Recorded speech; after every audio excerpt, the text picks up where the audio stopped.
Nagbabalik na naman ang inyong tagapaglingkod ng mga balita at pawang katotohanan lamang. Naging mainit nga na usapin sa mundo ng social media. Talagang haharap na nga itong si Remulla sa Senado na ito matapos ngang umamin sa mga kabalbala na ginawa nila noon ni Kuting ng Norte. Dahil ayon nga kay Remulla ay talagang nagsisisi na nga ito sa kanyang kasalanan na nagawa sa bansang Pilipinas. Lalong-lalo na nga ang nangyari kay Lapid at kay DG Bantag. Ngayon nga ay talagang inaamin na ni Remulla ang mga kabalbala nila dahil nga talagang malapit na itong mategi ay gagawa muna nga raw ito ng kabutihan at isisiwalat talaga ang mga kabalbalan rin na inuutos nga ni Kuting ng Norte at may hawak pa itong mga ebidensya.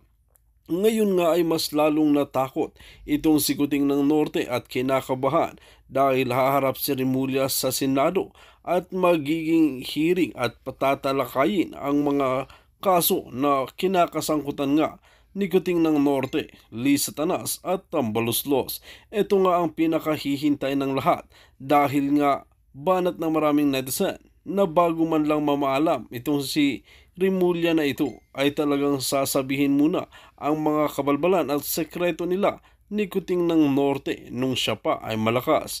Well mga kaibigan, para nga sa karagdagang impormasyon, panoorin nga natin ang buong video at kung bago ka pa lamang sa aking channel, huwag kalimutan i-click ang subscribe button at notification bell para lagi kang updated sa ating mga bagong video. At para sa solid viewers natin dyan, maraming salamat sa walang sawang pagsuporta. Ninyo lahat. So, ang dami niyang pwedeng kaso.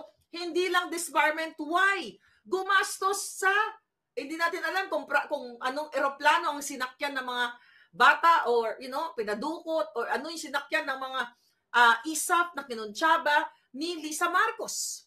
Na silang dalawa actually ni Bangag. Kasi saan kukuha ng pera yung mga yon? Siyempre sa gobyerno. Sa pagkikidnap doon sa dalawang bata, gobyerno yon, pera ng gobyerno. Kaya katakot-takot na plunder case, criminal case ang dapat ilagay dito sa hinayupak na Lisa Tanas na ito dahil hanggang ngayon po nagsasakripisyo, umiiyak ang mga bata, nahihirapan ang magulang, yung distressed mother dahil magkahiwalay ang kanyang mga anak. Ang mga anak niya na dalawa nasa kanya, yung dalawa nandyan sa Pilipinas at patuloy nga nagti-therapy dahil long time na yon nang ginawa ni Lisa ang pag-extract sa mga bata o pag-kidnap mga kababayan ay mga 7-8 years old pa lang ang mga batang yan. Kaya dapat managot ang walang hiyang Lisa Marcos na ito sa ginagawa niyang pag-bribes, pag-finance ng mga illegal activities. At ayon sa ating pagsasaliksik, pwede rin siyang kasuhan ng violation of anti-money laundering. Kaya sabi ko sa inyo, paliguan ng kaso itong babaeng ito. The moment na mawala yan, baka hindi na abuti ng Pasko yung mga hayop na yan, o baka 4 na buwan na lang, magurgur o mategi na yung si Bangag. Hindi natin alam. O, you'll never know, mga kababayan. Dapat paliguan yan ng kaso at dapat mapanagot siya sa kanyang mga kriminal na pakikipagsabwatan, kriminal na pagkukonspire. Lahat po sa alam naman natin na siya rin ang nagpapatakbo dyan sa inyo. Kaya nagkaletse-letse ang buhay, ang inyong mga future dyan. My God, kitang-kita nyo, bagyo ngayon. Diba? Nagdudusa na naman kayo. Well, gusto nyo yata talaga magdusa, mga palangga. So ano ba? Ano pa? Itong mga buwaka ng ginimis na mga human rights advocate na yan, ito ang crime ni Lisa. Against humanity ito. 'Di ba? Ginagamit niya ang power ng gobyerno para mangdukot ng kabataan. Ha? Bakit tahimik kayong mga nagbuwelga-welga mga kaliwang grupo? Well, hindi talaga kayo magbuwelga dahil kasabwat na rin kayo ni Lisa Tanas at ni Tambaluslos at ni Bangag Jr. Dahil kitang-kita naman sa WAD committee na yan na magkakasabwat lahat sa pag-usig o paggawa-gawa ng mga natrili usig eh. Well, inusig na rin nila ang Pangulong Duterte. Gumawa-gawa sila ng mga kwento laban kay laban sa pamilyang Duterte. Kaya kayo mga matitino na mga abogado, Bakit kahit nasabihin pang hawak nila ngayon ang lahat ng mga ahensya ng gobyerno, you people, mga lawyers na may pagmamahal sa mga kabataan, bakit pwede kayo mag-email? Andiyan ang email ko. Tulungan nyo si distressed mother at tulungan ninyo ang Pilipino na mabigyan ng sample ang buwakan ng inang Lisang ito sa kanyang pagmamaniobra ng lahat ng kanyang kababuyan, lahat ng pag-conspire niya sa lahat ng mga ahensya, kasama ang DFA, DOJ, mga kababayan, ang dami niyang na-violate na batas na dapat niyang managot, dapat niyang panagutin. Dahil itong mga government employee na binayaran niya o tinakot niya o whatever kung ano man, mga palangga, sabi ko nga, maliligo talaga si Liza Tanas ng kaso at kung mayroon tayong bitay sa ngayon, grabe, talagang dapat gitay ang kanyang ang kanyang parusa dahil sobra ang ginagawa niya. Iba niyo pati diplomatic relation pinakialaman niya. 'Di ba? Pati di yata doon sa Turkey. Lahat hindi yata pinakialaman ni Liza. I don't know, yung Turkey, wala. I mean, pwede ma-jeopardize ang diplomatic relation ng Turkey at ng Pilipinas, pero mukhang okay naman. Hindi natin alam kung ano naging eksena pa doon. Pero dito mo makikita, mga palangga, kung gaano kababoy itong si Liza Tanas, kung gaano kawalang hiya. Kaya yung mga ginagawa na disbarment kay Attorney Glenn Chong, pareho lang yan ng ginagawa nilang mga pagkaso dito sa akin. Gamit, ayan, pwede rin yan. Kasuhan yung mga nahiyupak na yan, mga kasabwat ni Liza ng money laundering. Okay? Kasi sino ang nagpa-fund ng mga kaso dyan sa inaano nila dito sa akin? Pera ng bayan yan. Yan mga putang inang yan, mga uhugin, saan kukuha ng pera ng bayan? Buti na lang, yung isa, case dismissed. Okay? Yung isang kaso nila sa akin, case dismissed. Akala ko pa naman, kukuha daw sila ng $2 million sa akin. Kumusta naman? Bakit hindi i-highlight yan ng mga mainstream media? Mainstream media, yung mga nag-message sa akin, di ba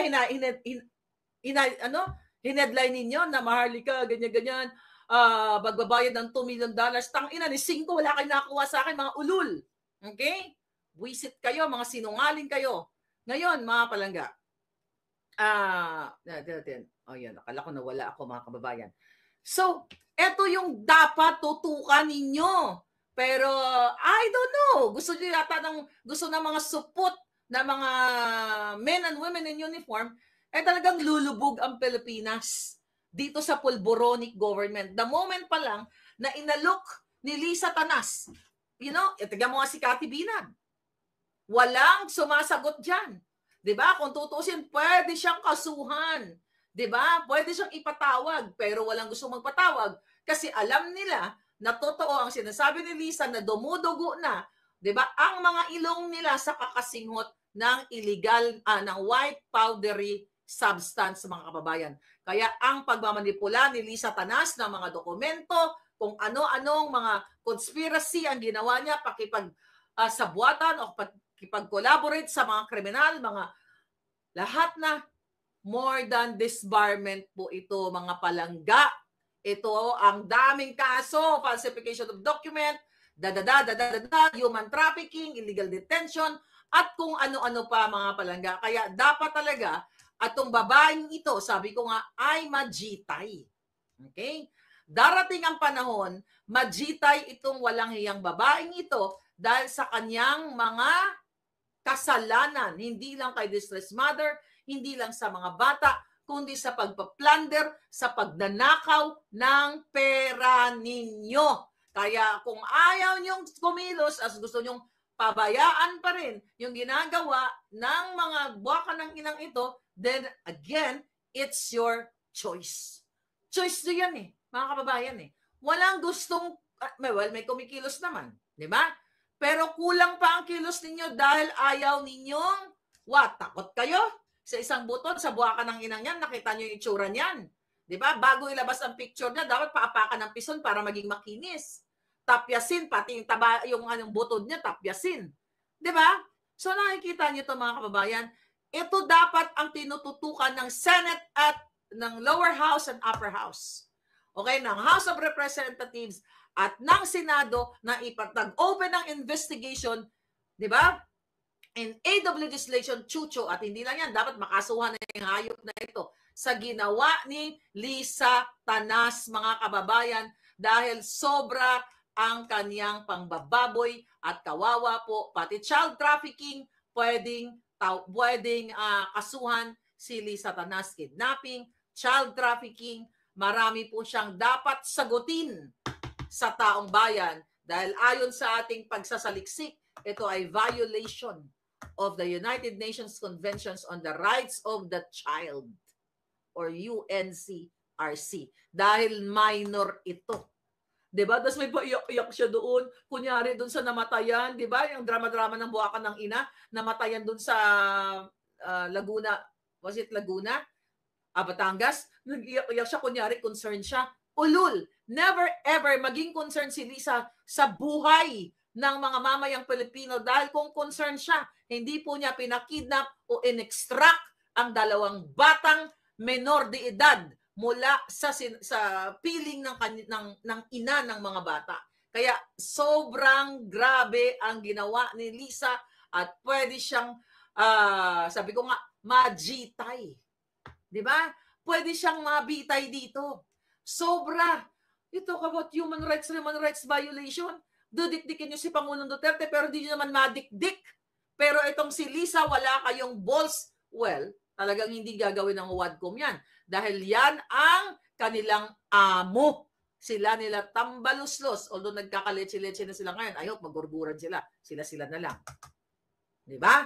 So yan mga palangga na dapat ninyong huwag kalimutan sa babaeng ito sa kanyang pangdurukot. Kaya hoy, Senado, House of Representatives, kailan kayo magkukondak ng hearing para imbestigahan o mag-inquire kung ano ba talaga ang ginawang conspiracy ni Lisa Tanas. Hindi yung puro ginastos nyo ang pera ng bayan nang walang katuturan. Samantalang ang ating mga palangga ngayon ay lubog pa rin sa baha at patuloy pa rin na lumulubog sa baha. At ito dapat ang ikaso, lahat ng itong sinasabi kong ginawa ni Lisa Tanas, kasdikit dito si Marcos Jr. Dahil hindi ito magagawa ni Lisa Tanas kung walang pagtango o pag-agree kay Bangag Jr. Kaya kung meron ma-impeach dito, yung hinayupak na Bangag Jr. na yan. Siya dapat ang ma-impeach, hindi si Inday Sara, mga kababayan. Now, you know, and another thing, mga palangga, balikan natin. Naalala ninyo? Okay? Kasi we talk about disbarment nila kay Attorney Glenn Chong eh. Okay? Yung smuggling. Smuggling na si Lisa din ang kasabwat na kung saan pinapigil ni Lisa Tanas at ni Marcos Jr. ang hearing sa Committee on Ways and Means noong January 2023. Diba na kung saan ang involved ay mga kamag-anak niya, pamilya niya at si Michael Ma. Yan po ay nasa dokumentado nandyan sa mainstream social media. So yan ang dapat ma-disbar. Kaso lang, alam ni Clarita Carlos, di ba?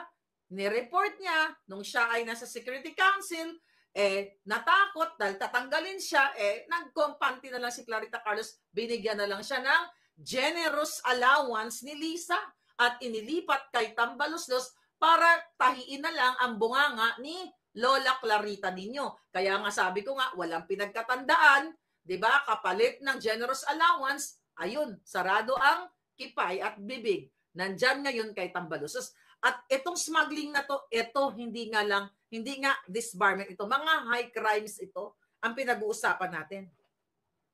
Yung bribery sa Okada na pinakialaman mo, Lisa, na may hawak nga akong picture na ikaw ay nandoon sa loob ng Okada na nagmi-meeting ka para impluwensyahan ang mga officials. Nandun kayo ni Altenco, nandun si sino yun?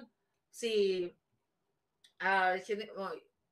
marami pa yung mga nabanggit natin mga pangalan dati. Si Mitch Lazaro, okay, nandoon.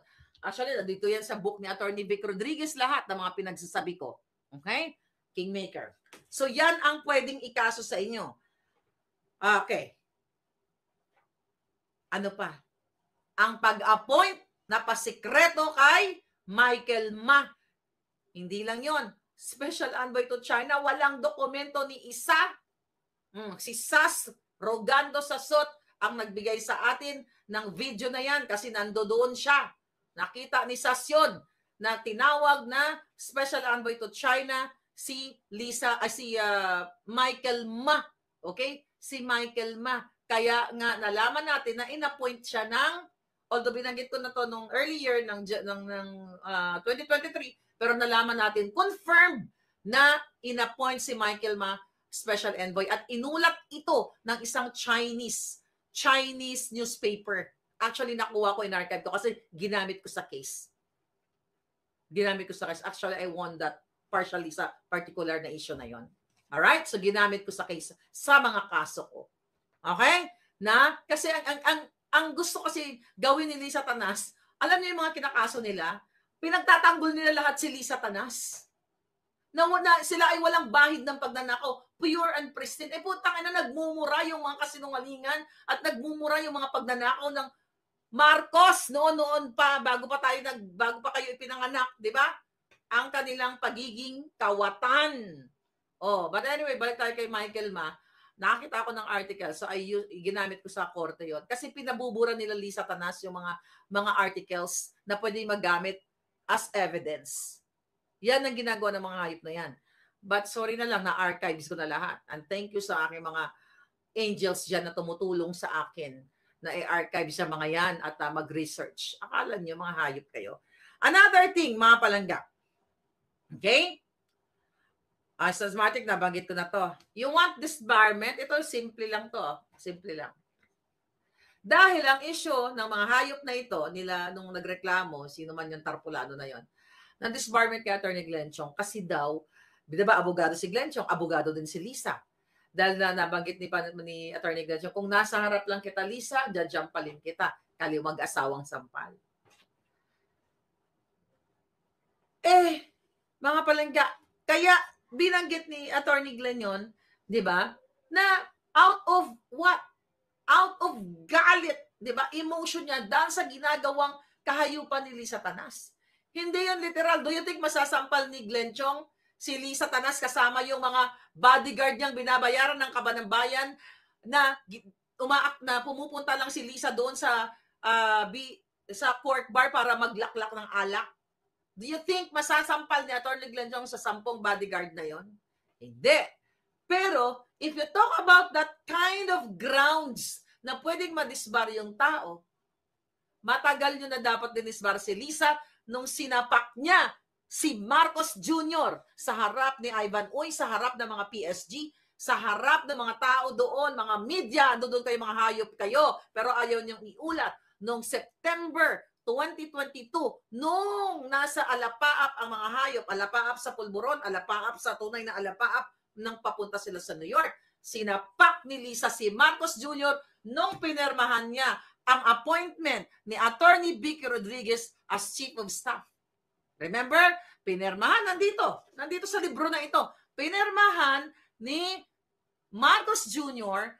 ang appointment ni Attorney Vicky Rodriguez as Chief of Staff, di ba? From the Executive Secretary, dahil tinrabaho din ni Lisa Tanas yun. Di ba? Na mawala si Attorney Vic sa Executive Secretary position, then ginawa siyang Chief of Staff ni Marcos.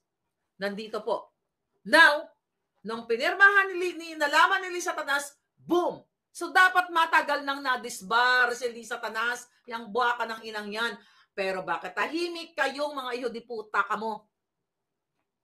Yung nag-file, ikaw, sino ka? Ano pangalan mong linti ka? Ano ngalan sang... ano yung pangalan na nag-file ng case? Andre De Jesus. Kung sino ka man nga linti ka. Bakit hindi mo pailan na disbarment si Lisa Tanas?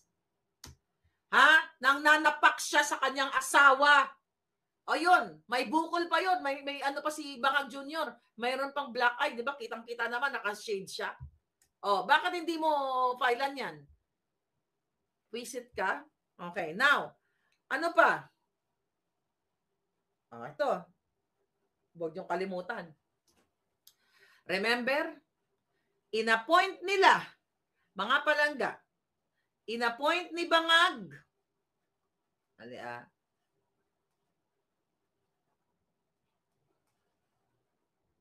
Tignan natin, baka mayroong nag-message sa atin na bonggang-bongga.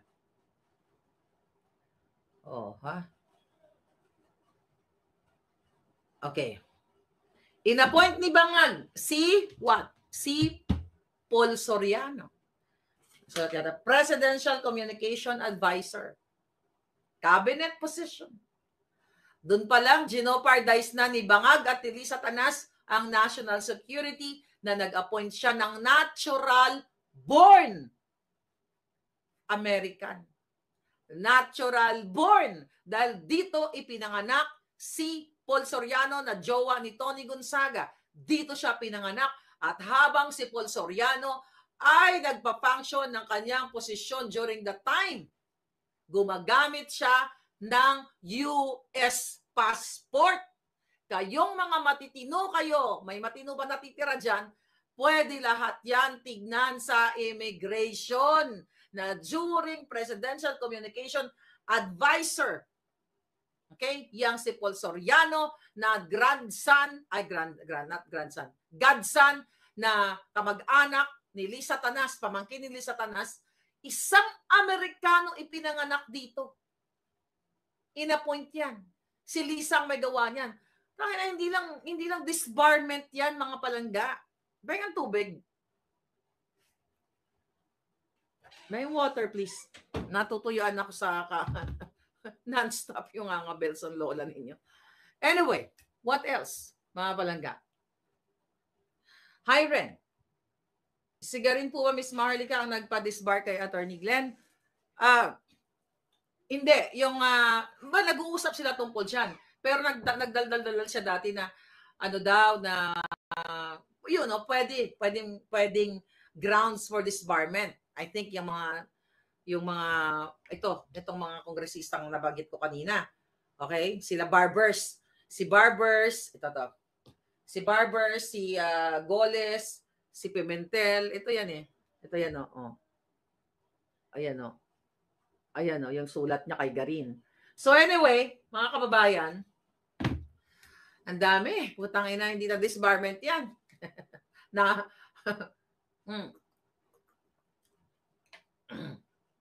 Ay palangga, Beethoven.